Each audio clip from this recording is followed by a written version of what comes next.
completely faith-filled and confident. The next morning, I kissed those little girls goodbye, walked out of Mark's arms, boarded a 747, and headed for Saigon. It was April 1st. Could have been a hint. Carol and I got as far as Denver, where we were greeted by the national officers. They gave us 18 boxes of supplies to take along with us. No problem. But then they asked us the fateful question. Would we smuggle $10,000 in cash to Vietnam?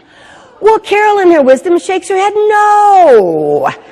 And I listened as they explained that the Vietnamese currency has no value anymore. And with 10,000 American dollars, they'd buy out an entire commissary and save the children. So I shook my head, yes. Made my way to the bathroom, where I established what we believe today to still be the most expensive padded bra in world history. I haven't checked the Guinness Book of World Records. I can't seem to find that category, but I'm pretty sure I still hold that record. You're the Victoria's Secret? This is LeAnn's secret. So we get to Saigon, and our plane is circling Tan Son Nhut Air Force Base, and I look down at this runway lined with camouflage fighter jets, and I realize this is not an airport, this is a war zone. And I tell you, as I descended the steps of that airplane, my heart was beating heavy under all that cash. And I looked across at the customs counter where I saw a really mean-looking Vietnamese guard with a really big gun. And I knew he was going to take one look at this and know this is no act of God. And I made my way safely through customs.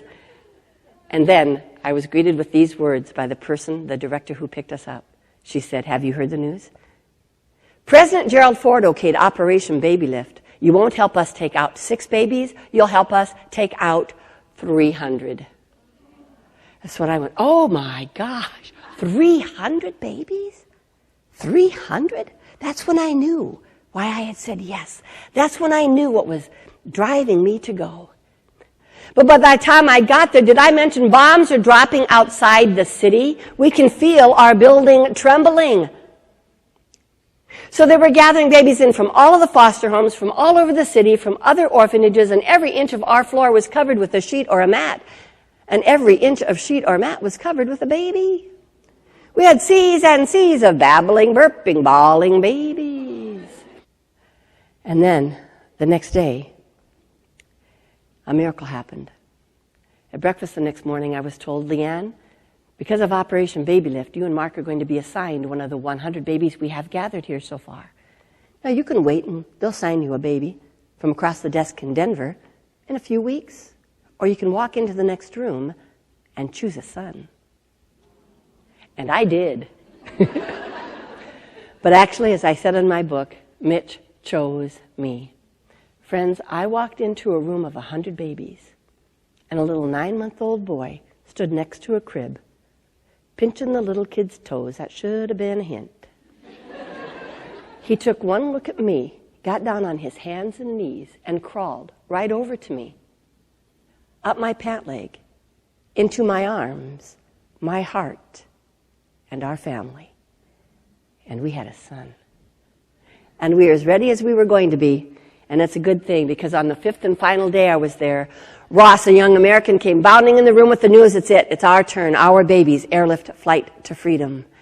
Oh, the workers were so happy they were crying, dressing their babies in the special clothes that they'd saved for them for this, their homecoming day.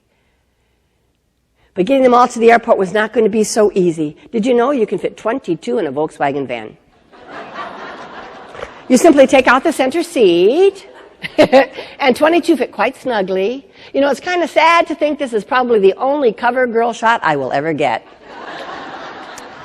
This was on the front of the St. Louis Journal back in 1975. However, I'm humbled to say it was this picture that appeared in the Newsweek magazine Voices of the Century issue. They called me in the year 2000 doing a 100-year oral history of our country. And they put this photograph and my narrative on the same page as Henry Kissinger. But on that day, we were at the airport where there was a C-130 cargo jet, huge empty airplane. The workers helped us load the babies on, and we had just a few toddlers who could sit in the bench seats. We had mostly babies. So we had 22 cardboard boxes end to end. Who knew you can fit 2 to 3 babies in a cardboard box? Then, believing in seatbelt safety, we took a strap from one end of the plane over the 22 boxes and secured it on the other. And we came home and lived happily ever after. And sometimes people take a look at my family then and my family today. And then when people see that my kids have kids and that my baby girl adopted 2 children from Tupelo, Mississippi. And then when you hear the rest of the story and realize that on the 25th anniversary of Operation Baby Lift, I got to go stand before 100 young men and women, many of whom I helped to bring out. I happened to be in the same town where President Gerald Ford lived, part-time. He heard I was coming, and they called and said that he'd like to meet me. They said he wondered if he could have his picture taken with me. I said, I don't know, I'm pretty busy.